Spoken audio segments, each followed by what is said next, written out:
Et si votre salle de classe devenait soudain une cage, avec un prédateur dehors, prêt à frapper? Ce que vous allez entendre n'est pas une fiction. Ce sont 3 récits authentiques de confinement scolaire, qui ont failli virer au cauchemar absolu. Accrochez-vous. Le couloir des hurlements. C'était un vendredi, dernière période. L'atmosphère en classe était électrique. Les vacances de printemps approchaient. Pas d'interrogation, juste un prof détendu qui nous proposait un quiz de logo sur un site de jeu. Le genre de fin de semaine idéal. Puis tout a basculé. Alors qu'un camarade venait de donner la réponse Adidas, la voix du directeur a retenti dans les haut-parleurs. Haltord. Terrifié. Ceci n'est pas un exercice. Procédez au confinement immédiatement. Un frisson m'a parcouru l'échine. Même notre prof, d'habitude si calme, semblait paniqué. Il a éteint les lumières en vitesse et nous a regroupés en silence dans un coin de la classe. 2 minutes. 2 longues minutes d'attente dans le noir. Puis, un détail glaçant. Le bourdonnement du panneau électrique s'est éteint. Plus de courant. Là, on a compris. Ce n'était pas une fausse alerte. Des hurlements ont retenti dans le couloir. Un homme. Il beuglait comme un possédé. 2 filles ont commencé à pleurer. Il se rapprochait. Il frappait violemment contre les casiers, tout en criant « Je vais tous vous tuer ». La terreur, pure, silencieuse. Quand il a commencé à marteler notre porte, l'une des filles a crié, ce qui a redoublé sa fureur.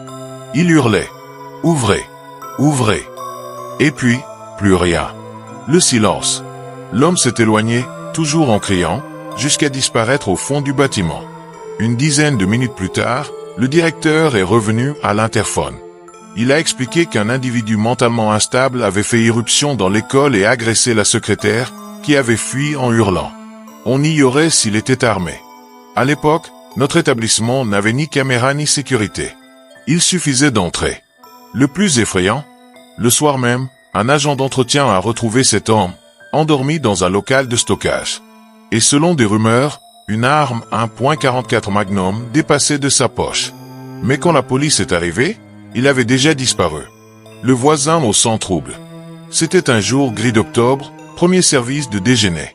Je me souviens du grondement, 4 détonations. J'ai cru à de l'orage. Mais quand la cafétéria s'est mise à hurler, j'ai su que ce n'était pas naturel. La sécurité a fait irruption, criant à tout le monde de se réfugier dans le bâtiment polyvalent. Ceux qui faisaient la queue pour manger ont dû tout abandonner. Une fois à l'intérieur, les agents tiraient les rideaux sur les grandes baies vitrées. On n'y voyait plus rien dehors.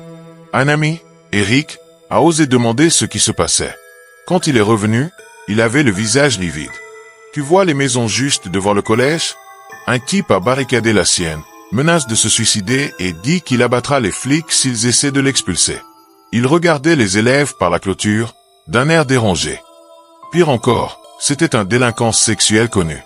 Et il habitait juste à côté de ma copine Brandy. Elle m'a raconté qu'à Halloween, elle l'avait vu tracer un message avec son propre sang sur sa vitre. « Approche et je te tue ». À l'époque, tout le monde avait cru à une déco morbide. Plus maintenant. La silhouette sous terre. 22 ans, fraîchement diplômé, je venais de décrocher un job dans mon ancien lycée, au sous-sol, en tant que technicien informatique. L'endroit était en désordre, mais mon bureau, un coin isolé, climatisé et équipé, était presque un havre de paix.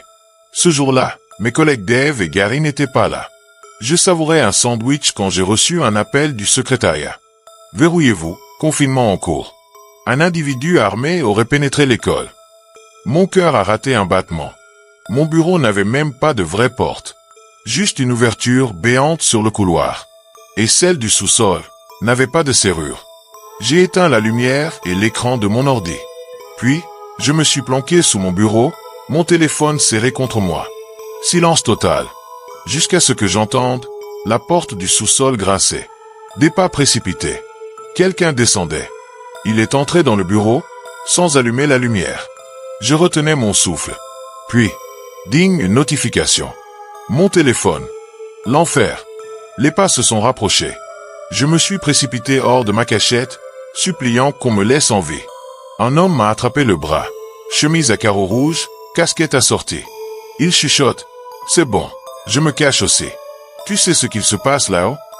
Je bredouille une réponse, mais il m'interroge sur une sortie. Je la lui indique. Puis je lui demande, méfiant. Vous êtes qui? Silence. Puis il prétend qu'il est venu chercher son fils, qu'un prof lui a dit de se cacher. C'est alors que je lis enfin le message sur mon téléphone, envoyé par Dave. Mec, c'est la folie. Un type avec une arme a tiré sur Monsieur Beckley. Il a une chemise rouge et une casquette.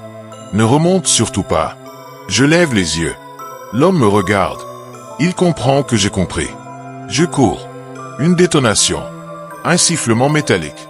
J'ai eu de la chance. La balle a raté. Les flics l'attendaient à la sortie du sous-sol. Ils l'ont arrêté sur le champ. Quant à Monsieur Beckley, il a survécu. Mais on ne saura jamais vraiment ce qui a motivé cette haine. Moi, je sais juste une chose. Ce jour-là, j'ai vu la mort de très près.